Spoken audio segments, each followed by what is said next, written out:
Terima kasih Tuhan buat segala kemurahan-Mu, perlindungan, penyertaan, anugerah yang luar biasa yang sudah kami terima sepanjang minggu ini, baik kesehatan yang luar biasa, berkat-berkat yang melimpah, biar semua Tuhan yang kami terima hanya untuk kemuliaan-Mu saja ya Bapa. Berkati sharing ini Tuhan, urapi hamba-Mu, urapi setiap pemirsa yang menyaksikan program ini dengan urapan yang dari surga. Terima kasih di dalam nama Tuhan Yesus. Kami sudah berdoa dan mengucap syukur. Amin.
Shalom para pemirsa yang tercinta, jumpa lagi dengan saya Ita Lintar dalam acara kesayangan kita bersama yang dirilis oleh stasiun televisi kesayangan kita pula, Batu TV. Saudara yang kekasih, seperti biasa sebelum saya akan mulai sedikit kebenaran firman Tuhan, mari sama-sama kita satukan hati dan kita akan berdoa. Terima kasih ya Bapa, terima kasih, sungguh kami mengucap syukur. Hari ini Engkau mempertemukan kembali kami dengan para pemirsa setia, para umat kesukaan-Mu ya Bapa, melalui media layar kaca ini. Bapa, berkati sharing kebenaran firman hari ini, layakkan hamba-Mu, layakkan para pemirsa. Kami yakin dan percaya Tuhan, Engkau pasti memberikan perbedaan antara orang yang berjalan dengan kekuatan sendiri atau orang yang berjalan seturut dengan firman-Mu. Roh Kudus, urapi hamba-Mu dengan urapan yang dari surga, sehingga para pemirsa yang siang ini menyaksikan mendapatkan urapan yang baru, mendapatkan minyak yang baru, dan mendapatkan berkat rohani maupun jasmani yang baru. Terima kasih ya Bapa, di dalam nama Tuhan Yesus Kristus. Kita semua yang percaya akan kebenaran firman sama-sama katakan amin. Saudara, hari ini saya akan memberikan tema yaitu diberkati dan menjadi berkat. Nah saudara yang kekasih, kita sebagai anak-anak Tuhan, sebagai orang yang percaya, kita yakin bahwa semua berkat yang kita terima itu pasti sudah diatur oleh Tuhan. Amin. Tapi kita sebagai anak Tuhan tidak boleh hanya diam saja, duduk di rumah, tidak melakukan aktivitas, cuman hanya mengandalkan nanti Tuhan menggerojok kita dengan mendatangkan uang dari langit. Bukan seperti itu. Tapi kami yakin dan percaya hari ini anak-anak Tuhan yang menyaksikan program ini pasti anak-anak yang akan menjadi berkat bagi orang lain. Amin. Saudara, ayat kita akan saya berikan tema perikopnya pada Kejadian pasalnya yang ke-30, ayatnya yang ke-26 dan ke-27. Demikian firman Tuhan, berikanlah istri-istriku dan anak-anakku yang menjadi upahku selama aku bekerja kepadamu, supaya aku pulang. Sebab engkau tahu betapa keras aku bekerja padamu. Tetapi Laban berkata kepadanya, sekiranya aku mendapat kasihmu telah nyata kepadaku bahwa Tuhan memberkati aku karena engkau. Nah, saudara, di sini ada satu perikop di mana Yakub ini akan meninggalkan Laban. Ketika Yakub berpamitan akan meninggalkan Laban, Laban nggak boleh. Laban tidak menyetujui karena Laban tahu bahwa ketika dia diberkati ini semua karena ada Yakub yang memegang peranan. Yakub yang membantu dia memegang untuk menjalankan ternak-ternaknya. Dan itu sudah dibuktikan berkali-kali ketika Laban menyisihkan mengadakan perjanjian beberapa kali dengan Yakub. Yakub mengadakan perjanjian beberapa kali dengan Laban. Tetapi Laban pun berapa kali mengingkari perjanjian itu. Singkat cerita, mungkin sebagai manusia Yakub ini juga merasakan, wah, aku kok selalu ditipu ya sama bosku. Aku kok selalu dicurangi ya sama pimpinanku. Ya sudahlah, wes aku tak pulang aja.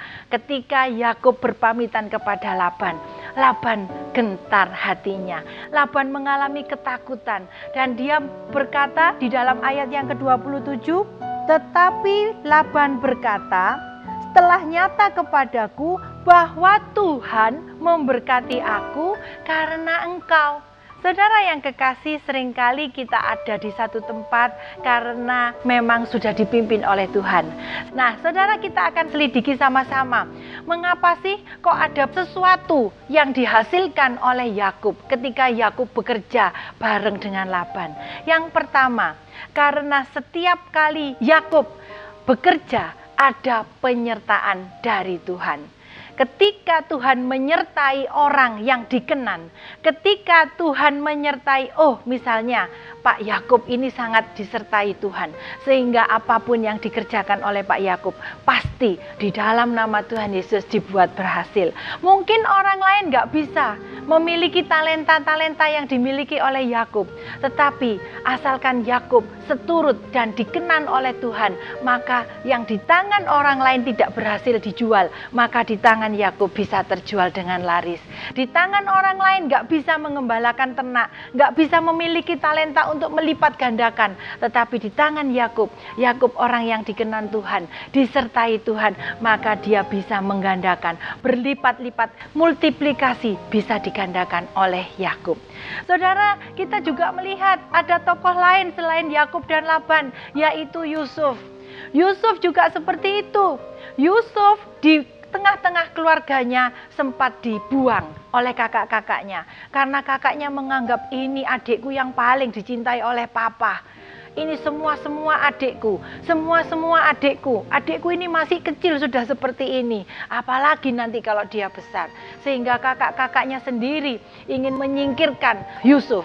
Tetapi saudara yang kekasih, ketika Yusuf memang disengaja terpisah dengan keluarganya, direka-rekakan yang buruk oleh kakak-kakaknya. Tetapi di tangan Tuhan Yesus, yang buruk itu mendatangkan kebaikan. Mengapa saya katakan mendatangkan kebaikan, saudara? Karena ketika Yusuf terbuang dari kakak-kakaknya, dia sempat dibuang ke sumur, bertemu dengan budak, bisa sampai ke rumahnya Fir'aun, bisa dipimpin Tuhan menjadi orang yang sangat dipercaya Fir'aun. Dan ketika Yusuf sudah mengikuti rencana-rencana Tuhan, Yusuf tidak menyia-nyiakan kesempatan itu. Yusuf menunjukkan karakter dia yang begitu bisa dipercaya, karakter dia yang luar biasa. Bahkan firman di dalam Kejadian dikatakan bahwa roh Allah tinggal di dalam roh Yusuf, sehingga Yusuf menjadi orang yang sangat pandai. Yusuf menjadi orang yang sangat bisa dipercaya oleh Firaun pada saat itu. Saudara yang kekasih di dalam Tuhan, yang kedua yaitu karena ada pimpinan dari Tuhan. Saudara, ketika kita pun melakukan hal-hal apapun tanpa pimpinan Tuhan, saya yakin dan percaya hasilnya pasti berbeda dengan orang yang dipimpin melalui firman dan dipimpin dengan roh Tuhan. Yang ketiga, ketika kita melakukan hal-hal yang bisa mendatangkan berkat. Yang ketiga, yakin bahwa pasti ada pemeliharaan Tuhan. Saudara, pemeliharaan Tuhan itu penting. Saya mendapatkan satu pemahaman.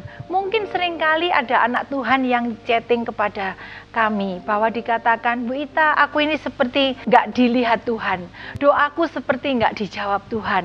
Ada orang lain yang baru mengikut Tuhan 1-2 tahun, tetapi hidupnya aman, hidupnya tentram, sentosa.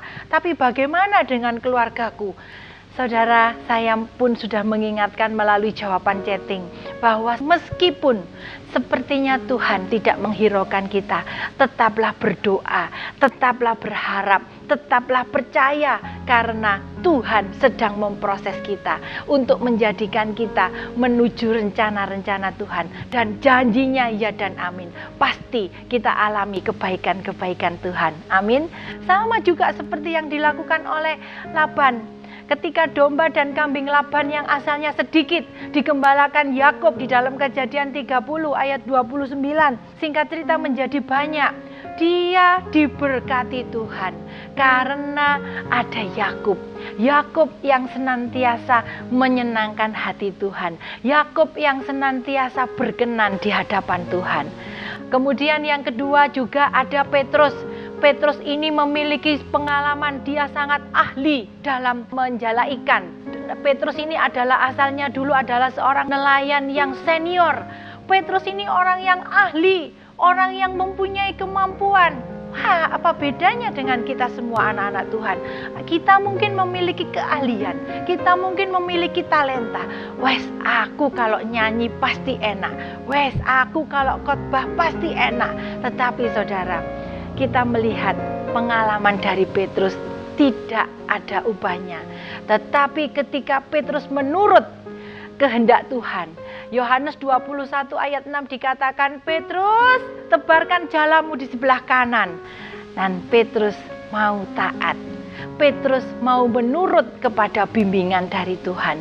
Akhirnya saudara, kita semua bisa baca bahwa perahu Petrus akhirnya penuh oleh ikan-ikan itu. Saudara, seandainya Petrus waktu itu gak mau menuruti kata-kata Yesus, Yesus menyuruh tebarkan sebelah kanan, lalu Petrus seenaknya sendiri, aku ini sudah 3 hari 3 malam cari ikan, wong ini ndak ada ikan, aku ini sudah capek nebarkan kanan kiri, kok sekarang disuruh ke kanan. Seandainya Petrus tidak memiliki roh ketaatan, seandainya Petrus sombong kepada dirinya sendiri, maka Petrus tidak akan mendapatkan apa-apa. Puji Tuhan, untungnya Petrus memiliki ketaatan. Petrus taat akan bimbingan dari Tuhan sehingga dia menebarkan sebelah kanan. Akhirnya saudara, kita bisa lihat semua. Petrus mendapatkan berkat yang berlimpah-limpah. Bahkan dikatakan perahunya pun sampai nggak bisa jalan, hampir terseok-seok. Saudara, setiap hari, setiap pagi, penting bagi kita anak-anak Tuhan untuk meminta bimbingan dari Tuhan. Saudara, saya selalu membiasakan anak-anak saya, sebelum kalian turun dari ranjang, harus berdoa, mengucap syukur atas pengawalan Tuhan sepanjang malam itu, atas malaikat-malaikat Tuhan yang menjagai kita, yang mengawal kita ketika kita tidur. Seringkali saya katakan, "Mah, tapi sudah telat, Mah." Saya tetap katakan, meskipun kamu telat, siapkan waktu, entah itu 2 menit. panggil nama Tuhan. Terima kasih Tuhan untuk berkat-Mu hari ini. Engkau masih memberikan kami semua bisa bernafas. Berkati sepanjang perjalanan kami, apapun yang kami kerjakan, di dalam nama Tuhan Yesus pasti ditolong dan disertai Tuhan. Selalu anak-anak saya galakkan hal-hal seperti itu. Karena apa saudara? Ketika engkau berjalan sendiri, berkat yang engkau terima pasti beda dengan orang yang dipimpin oleh Tuhan. Amin. Yang selanjutnya yaitu orang yang ingin diberkati harus mau dipimpin oleh Roh Kudus. Mari sama-sama kita buka di dalam Filipi pasalnya yang keempat, ayatnya yang ke-7. Demikian firman Tuhan, damai sejahtera Allah yang melampaui segala akal akan memelihara hati dan pikiranmu di dalam Kristus Yesus. Firman mengatakan dengan jelas bahwa damai sejahtera Allah itu adalah mengenai perasaan damai sejahtera di dalam hati kita. Saudara, kita sebagai anak-anak Tuhan diperlukan kesejahteraan, diperlukan damai di dalam hati kita. Ketika hati kita terombang-ambing, ketika perasaan kita tidak nyaman, maka apa yang kita keluarkan kepada orang lain bisa juga tidak nyaman. Ketika hati kita kurang baik, ketika hati kita berwarna abu-abu, maka yang kita keluarkan juga bisa menjadi abu-abu. Perasaan yakin bahwa kita mendapatkan penyertaan dari Tuhan. Yakin bahwa apapun yang kita kerjakan pasti ditolong hari itu oleh Tuhan. Mengapa kita harus punya perasaan yakin? Saudara, ketika engkau memiliki perasaan yakin, engkau harus bergaul karib dengan Tuhan. Engkau harus bergaul karib intim dengan Tuhan. Ada waktu kedekatan dengan Tuhan. Intimnya bagaimana, Bu? Intimnya bisa melalui doa-doa kita. Saudara, kita sebagai anak Tuhan, seringkali saya katakan semenjak 2 tahun lalu, bahwa doa itu adalah nafas bagi kita. Doa itu nafas bagi kita sebagai anak-anak Tuhan. Kalau kita nggak berdoa, berarti kita nggak bernafas. Kalau kita nggak bernafas, bagaimana kita bisa ngomong sama Bapak kita yang ada di surga?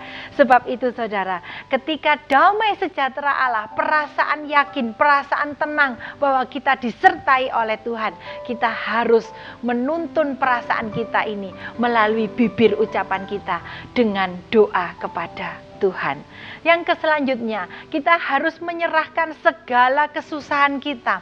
Saudara, di dalam dunia bisnis tidak semua orang yang kita jumpai di depan kita baik, tapi di belakang kita baik. No, bukan seperti itu. Ada orang yang di depan kita baik, tetapi di belakang kita sepertinya dia ingin menjatuhkan kita. Banyak. Di depan kita baik, tetapi di belakang kita dia punya maksud-maksud tertentu. Oh, nanti uangmu tak makan. Oh, nanti kirimanmu ini tak habiskan. Nggak aku bayar, bisa.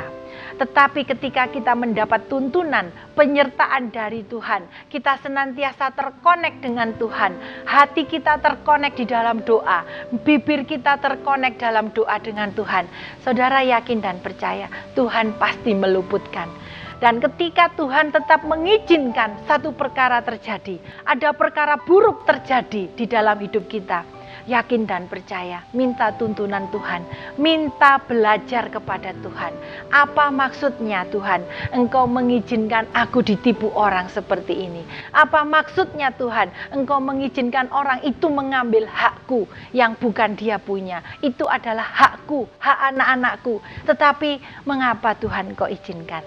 Saudara, ketika damai sejahtera menjadi pintu di dalam hati dan pikiran kita, damai sejahtera yang melampaui segala akal yang diberikan oleh Kristus Yesus mencegah kita untuk berpikir negatif, untuk kita berpikir sedih. Saudara, kalau mau bicara jujur, bisnis kita saat ini memang sedang dalam ambang pertarungan yang hebat.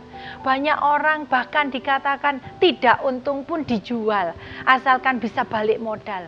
Tetapi saudara, kita sebagai anak-anak Tuhan, kita belajar percaya, Tuhan, aku yakin kalau aku tidur bisa diberkati Tuhan. Bahkan janjinya berkat itu akan mengejar kita. Maka aku yakin dan percaya, hati dan pikiranku aku penuhi dengan hal-hal yang positif. Bahwa apapun yang dikerjakan oleh tanganku di dalam nama Tuhan Yesus dibuat menjadi berhasil. Yang selanjutnya, Tidak pernah salah ketika orang itu memiliki takut gagal, ragu-ragu akan setiap langkahnya. Tidak apa-apa, memang itu manusiawi. Tetapi ketika kita berdoa, memohon, bahkan di tengah-tengah kesulitan yang kita hadapi, kesulitan engkau ditipu orang, kesulitan anak buahmu ada yang nakal, anak buahmu ada yang mencuri, engkau tetap memberikan ucapan syukur kepada Tuhan. Amin. Ketika doa, permohonan, dan ucapan syukur kita naikkan ke hadapan Tuhan, yakin dan percaya, kita akan lega. Kita akan percaya bahwa Yesus pasti memberikan jalan keluar yang terbaik bagi kita yang berharap kepadanya. Amin. Saudara yang kekasih di dalam Tuhan, biarlah melalui perikop orang yang diberkati menjadi berkat senantiasa mendorong kita untuk kita hidup berkenan di hadapan Tuhan. Seperti di dalam Kejadian 17 ayatnya yang pertama dikatakan bahwa ketika Abraham berumur 99 tahun, maka Tuhan menampakkan diri kepada Abram dan berfirman kepadanya, "Akulah Allah yang Maha Kuasa, hiduplah di hadapanku dengan tidak bercela." Ketika Abraham melakukan kehidupan yang tidak bercela, berkat pun turun ke dalam anak cucu Abraham. Yang selanjutnya, milikilah prioritas, yaitu menomorsatukan Kristus Tuhan. Ketika kita memiliki prioritas, menomorsatukan Kristus, saudara, pagi kita menghampiri tatanya. Nanti di jalan jam 9, jam 10, jam 11 ketika kita bisa menyetir kendaraan sendiri, kita pun memprioritaskan Tuhan. Senantiasa connect dengan Tuhan, menyembah, memuji Tuhan, menyenangkan hati Tuhan. Amin. Yang selanjutnya yaitu beriman kepada Kristus. Ketika kita memiliki iman yang benar kepada Kristus, kita tidak boleh bersungut-sungut. Jangan sampai saudara, nanti kehidupan kita dibuat seperti bangsa Israel yang muter-muter 40 tahun. Karena bangsa Israel waktu itu sukanya hanya bersungut-sungut. Tetapi perikop hari ini mengingatkan, beriman yang benar kepada Kristus. Percaya bahwa janji Tuhan pasti akan ditepati di dalam hidup kita. Ku percaya janjimu ajaib, terukir dalam kehidupanku. Percaya janji Yesus yang ajaib pasti terukir di dalam kehidupan kita. Bukan hanya tertulis, tetapi firman mengatakan terukir. Janji Tuhan terukir di dalam kehidupan kita. Bisa saudara bayangkan, bukan hanya ditulis janjinya bahwa engkau akan naik, bukan turun, engkau akan menjadi kepala, bukan ekor. Apapun yang kau kerjakan di dalam nama Tuhan Yesus dibuat berhasil. Bukan hanya ditulis, tetapi terukir. Percayai ukiran janji-janji Tuhan terhadap hidup kita, hidup anak cucu kita, hidup suami istri kita pasti akan nyata. Yang selanjutnya, yang terakhir, bekerjalah dengan baik. Saudara, berkat itu diberikan kepada orang yang tidak malas. Amsal mengatakan, "Hai pemalas, pergilah kepada semut dan jadilah bijak." Perhatikan lakunya dan jadilah bijak. Saudara, firman pun mengajarkan, kamu jangan malas. Lihatlah semut itu loh tidak mengenal malam, siang, sore dia tetap kerja. Kalau ada makanan dia ambilin sedikit-sedikit, dia simpan di lumbungnya. Karena apa? Dia tahu pada saat musim hujan dia nggak bisa lagi jalan-jalan seenak itu, karena dia pasti akan hanyut oleh air hujan. Saudara, jangan menunda-nunda pekerjaan. Apa yang bisa kita kerjakan hari ini, selesaikan hari ini. Supaya tidak ada penundaan pekerjaan untuk besok. Lalu bagaimana kita bisa diberkati Tuhan kalau kita malas bekerja? Pekerjaanmu yang mungkin dipandang orang sebelah mata. Mungkin pekerjaanmu dipandang orang, apa sih cuman jualan nasi bungkus. Tetapi jualan nasi bungkus disertai dengan Tuhan, engkau mendapatkan berkat-berkat yang tidak pernah engkau duga. Amin. Menyelesaikan dengan baik semua tanggung jawab yang ada di dalam tangan kita. Dan yang terakhir, ketika masalah timbul di dalam pekerjaan kita, tidak usah khawatir. Karena di dalam pekerjaan kita pun kita seringkali mengalami satu goncangan, kita seringkali mengalami satu gesekan, tidak usah khawatir. Tetap terus berharap, karena kadang-kadang pencobaan yang kita alami sudah diatur Tuhan, masuk dalam planning Tuhan. Supaya apa? Supaya kita tidak sombong, supaya kita tidak menjadi orang yang sok jago, sok hebat. Wah, pekerjaan ini kalau tidak ada aku tidak bisa selesai. Wah, gereja ini kalau tidak ada aku tidak bisa hidup. Gereja ini kalau penyanyinya bukan aku tidak bisa hidup. Gereja ini kalau kolektannya aku tidak mau jalan, nggak dapat duit dari persembahan. Bukan, saudara. Kadang-kadang permasalahan itu timbul, menggesek kita kanan kiri. Karena apa? Karena Tuhan ingin kita terus berharap. Bukan hanya sekedar berharap, tetapi berdoa kepada Tuhan, mengingat terus kepada Tuhan. Dan yakin dan percaya, Tuhan pasti mengatur waktu, hati, dan prioritas asalkan kita benar. Pasti segera diubah oleh Tuhan. Semua kemalangan, semua gesekan diubah Tuhan menjadi sesuatu hal yang manis dan teramat manis buat kita nikmati. Saudara, saya yakin dan percaya hari ini firman mengingatkan kepada kita untuk memiliki perspektif yang benar. Ingat kepada Tuhan, prioritaskan Tuhan dalam setiap kehidupan kita, dan janganlah engkau malas. Niscaya berkat-berkat itu yang akan diberikan oleh Tuhan. Amin. Mari sama-sama saya mengundang dengan penuh kasih, kita tutup di dalam doa. Terima kasih ya Bapa, terima kasih. Kami mengucap syukur buat segala berkat firman hari ini. Engkau mengingatkan kami melalui firman ini untuk kami tidak malas. Untuk kami menjadi orang yang berkenan hidupnya. Untuk kami terus mengadakan intimasi dengan Tuhan. Segala doa, permohonan, bahkan himpitan-himpitan di dalam pekerjaan, biarlah kami ucapkan di dalam doa permohonan kami. Dengan penuh keyakinan beriman bahwa Tuhan pasti memberikan jalan keluar bagi kami. Terima kasih ya Bapak. Berkati program ini, berkati setiap pemirsa yang menyaksikan program ini. Engkau memberikan kelegaan kepada mereka yang berbeban berat. Engkau memberikan berkat-berkat ilahi, supranatural yang tidak pernah mereka pikirkan. Melalui acara ini, mereka mendapatkan berkat-berkat itu kembali. Di dalam nama Tuhan Yesus Kristus, kami sudah berdoa dan mengucap syukur. Amin. Saudara, terus saksikan kami setiap hari Minggu hanya di Batu TV. Tuhan Yesus memberkati.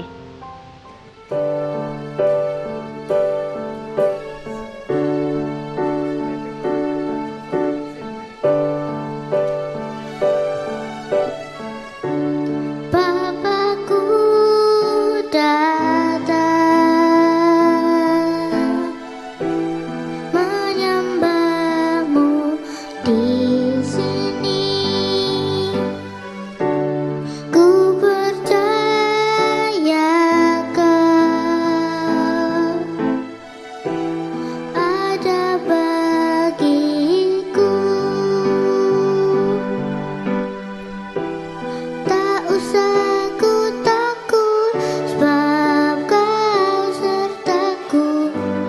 Tak usah ku bimbang, Kau di dalamku.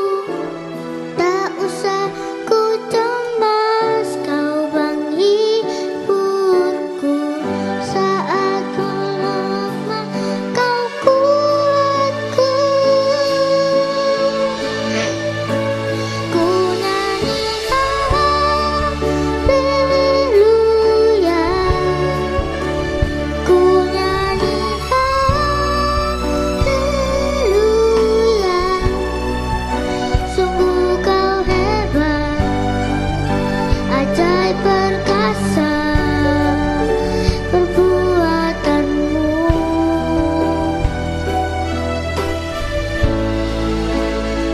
Nyanyi haleluya, ku nyanyi haleluya. Sungguh Kau hebat, ajaib perkasa perbuatanmu.